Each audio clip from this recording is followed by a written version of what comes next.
स्वागत है आपका हमारी बेहद खास पेशकश शेयर बाजार सबका अधिकार में। 89 स्वदेश की ऐसी मुहिम जहां पर हमारा मकसद है कि देश के लगभग 1 करोड़ लोगों को निवेश के डोर से जोड़ा जाए और उन्हें शेयर बाजार में कैसे पैसे लगाने चाहिए, कहां लगाने चाहिए, इस बात की जागरूकता समझ दी जाए। क्योंकि बचत करना हमारी आदत में शुमार तो है, लेकिन इस बचत का निवेश हम कहां कर सकते हैं, किस तरीके से कर सकते हैं, ये सवाल अक्सर आपके जहन में उठते होंगे। इन्हीं सवालों के जवाब देने के लिए हमने ये शो शुरू किया है और ये सिर्फ एक शो नहीं है, शेयर बाजार से आपको जोड़ने की हमारी एक मुहिम है, हमारी एक कोशिश है। क्योंकि हम इस शो के जरिए आपको आसान भाषा में तमाम जानकारियां देते हैं जो जानना जरूरी होता है आपके लिए। क्योंकि इक्विटी एसेट क्लास के तौर पे अगर देखा जाए तो आपके पोर्टफोलियो में क्यों जरूरी है, क्यों महंगाई को मात देने की क्षमता रखता है इक्विटी बाजार, ये तमाम बातें आपको बताते हैं। भले ही स्टॉक के जरिए आप शेयर बाजार में आना चाहें या म्यूचुअल फंड के जरिए या ओवरऑल एसेट एलोकेशन में आपको कुछ जानना हो, इस शो के जरिए आपको हम बताते हैं।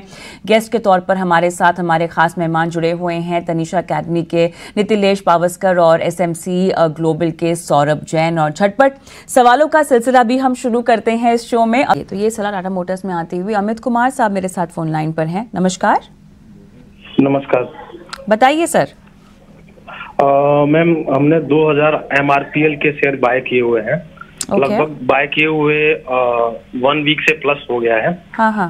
234 पे मैंने बाय किया था। तो मैं जानना चाहता हूँ कि मैं वैसे डिलीवरी पे रखा हुआ है सारा, लॉन्ग टर्म के पर्पज से, लाइक अबाउट दैट 6 महीने से 1 साल तक का मैं वेट कर सकता हूँ। तो क्या एडवाइज करेंगे सर एक बार, अभी इसको रखना चाहिए या गिरेगा या फिर निकल जाना चाहिए, क्या है इसका? चलिए, 234 आपकी बाइंग प्राइस है, 215 के आसपास फिलहाल घूम रहा है, लेकिन फिर भी सौरभ अभी 1 हफ्ते से रेंज बाउंड मूवमेंट में है, लेकिन अगर हम अपर लेवल्स देखें तो अभी भी क्षमता है जाने की।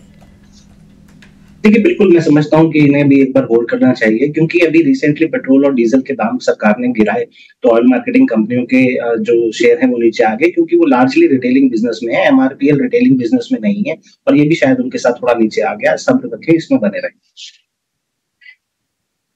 आपको फिलहाल एमआरपीएल में बने रहने की आती हुई सौरभ जी की तरफ से। आगे बढ़ते हैं और सौरभ, यहाँ पर हमारे दर्शक ने सवाल पूछा है एफसीआई पर। इनकी बाइंग प्राइस ये कह रहे हैं 61 की है और इनका नजरिया शॉर्ट टर्म का है इसमें। देखिए, आईएफसीआई मुझे लगता है कि mid cap small cap rally में फ्लाई कर गया। अगर आप बैलेंस शीट देखेंगे तो जो नेगेटिव नेटवर्थ है और कंपनी कंटिन्यूअसली लॉस पोस्ट कर रही है और कोई भी टर्न अराउंड के कोई चांस नहीं है। तो मुझे नहीं लगता कि इस तरह का स्टॉक आपके पोर्टफोलियो में होना चाहिए। मेरी सलाह से आप इसमें से निकल जाएंगे को दी जा रही है। आगे बढ़ते हैं और संदीप कुमार हमारे साथ फोन लाइन पर हैं। संदीप जी नमस्कार, कहाँ से बोल रहे हैं? वेरी गुड मॉर्निंग मैम, मैं यहाँ से बोल रहा हूँ सर, फिदादरी से। अच्छा, बताइए, आपने हमारी इस खास मुहिम में अपना सवाल भेजा है, बहुत दिलचस्प सवाल है आपका, बताइए, हमारे एक्सपर्ट से आप पूछ सकते हैं।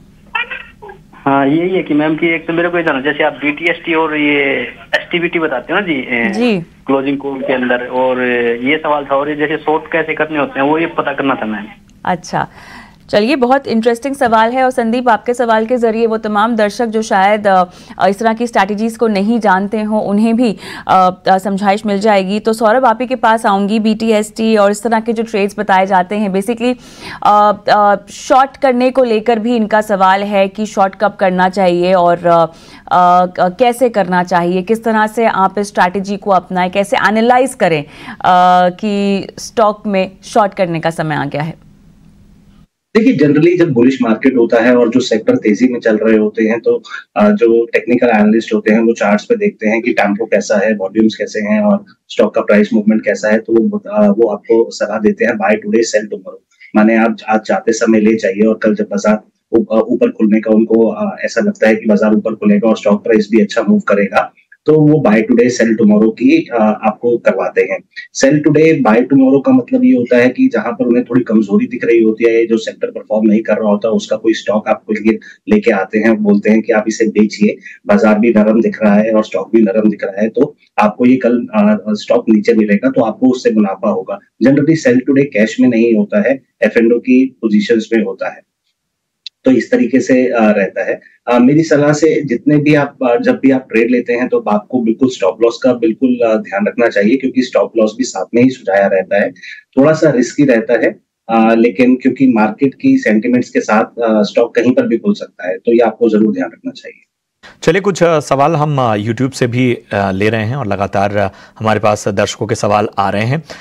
एक सवाल हमारे पास आया हुआ है BHEL पे, राजेंद्र तिवारी हैं, इनका सवाल है, और BHEL में इन्होंने 256 रुपए के भाव पे 120 शेयर खरीदे हुए हैं।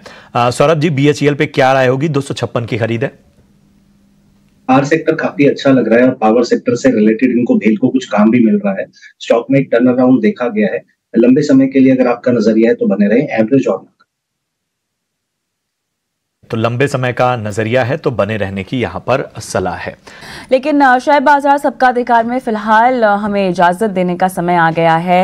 निधिलेश आपका, सौरभ आपका बहुत बहुत धन्यवाद, आपने समय निकाला, और इसी के साथ मुझे और प्रशांत को भी इजाजत दें, और ब्रेक के बाद मुनाफे की मंडी।